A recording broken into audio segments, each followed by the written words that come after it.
Sa mga mapepeklat dyan, kagaya ko, eto na. Sana. Nakita ko to at ang dami naman mga magagandang reviews. Tunay na peklat, napakita ko sa inyo, hindi lagay. Eto, ayan, talsik ng mantika. Ayan o, diba? Eto dito lalo. Ayan o, ayan. Ayan, lalagyan ko yung mga yan. Ang dami kong talsik ng mantika. Ayan, kita nyo yan. Ayan. Wala naman kasi kaming tagapagluto, ako lang. Kaya, ang dami kong talsik ng mantika. At yan ang gusto ko matanggol yun o.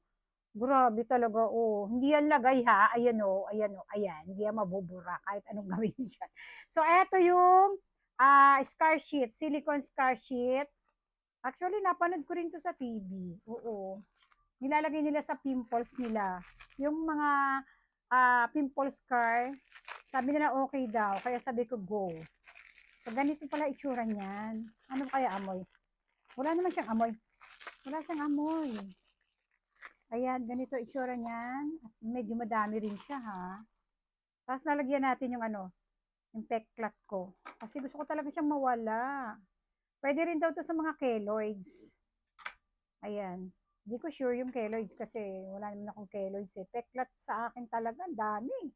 Lalo sa kamay, ang dami kong talagang talsik na mantika. So, eto na. Siyempre, hindi naman ganong, ayun o.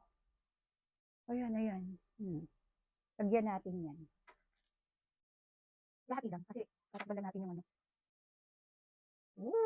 Naku, oras ito. Dali ko siya. Yan, bukas ng umaga, wala ka na dapat. Charot.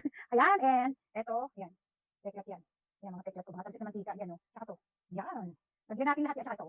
Yan. Ito baka parang carrots to. Yan, maliit na carrots. Ay, ito muna unahin ko.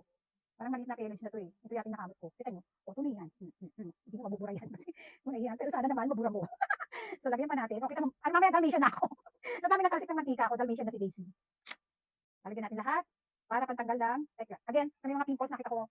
Ayun. Ay, may naglalagay talaga nito. At ang ganda ng kanilang, ano ha, pimples na wala talaga. So, ayan. Ano ba? Ito. Ito niya. Ano ba yun? Ito. Ayan. May ilang ako minsan dyan eh. Ayan. At lalagyan ko pa yung iba. So, ayun na. Ayun pa pala. Oh, dami. Ito pa pala. Lalagyan ko yung iba. At halinawa ay talagang makatulong sa atin tong scar silicone sheet. Silicone scar sheet. Kasi ang daming mga magagandang reviews nito eh. Kaya sa may mga peklat, try nyo na.